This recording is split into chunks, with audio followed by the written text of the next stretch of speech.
when the door opened. That evening, the city breathed thick and wet. The bar was sweltering, and the alcohol burned his throat no worse than the evening wind crawling through the streets. Daniel hadn't come there for anything in particular, just to drink, just to forget. She sat down beside him suddenly, as if she hadn't walked over but emerged from the shadows, black-haired with pale skin and green eyes that reflected moss. She smiled as if she knew him, or someone he had once been. "You have sorrowful eyes," she said. "I have sorrowful thoughts," he replied.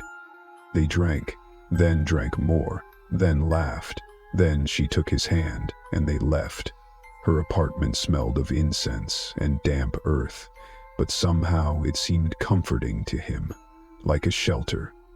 They went to bed, and the darkness closed in like a lid. And then he woke up, but not in a bed. A basement, stone walls, mold, red light from torches.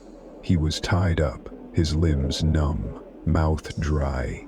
Around him stood figures in dark cloaks, faceless, silent. One of them stepped forward. A hood covered the face. "You are chosen. We've been waiting for you." They forced a warm, thick potion down his throat. It smelled of herbs, metal, and something he couldn't place. Something alive. Or dead. And then it began. Pain shot through his body, as if burning nails were being driven in from the inside. They tormented him, cut him, whispered incantations, drew symbols in blood upon his skin. But the real darkness began when the tallest one, the leader, brought forth a goat, white, with eyes that mirrored the abyss. Upon the sacrificial pedestal, the goat was killed. The air thickened, time froze, the silence was so complete he could hear blood dripping onto stone.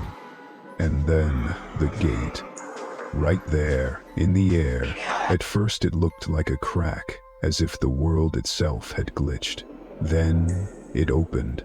From it poured a cold that no thermometer could measure. It was ancient, and with it came the spirit, neither man nor beast. It came from a past too far for memory to reach. It entered Daniel. His body jerked, his head fell back, and the silence shattered, but not from a scream. "Thank you," the bound man said, in a voice that echoed 100 others. He lifted his head, and his eyes were black. "At last, I have returned. I am among my own." The mournful silence of those around him was not fear, it was awe. They bowed before him. And he laughed.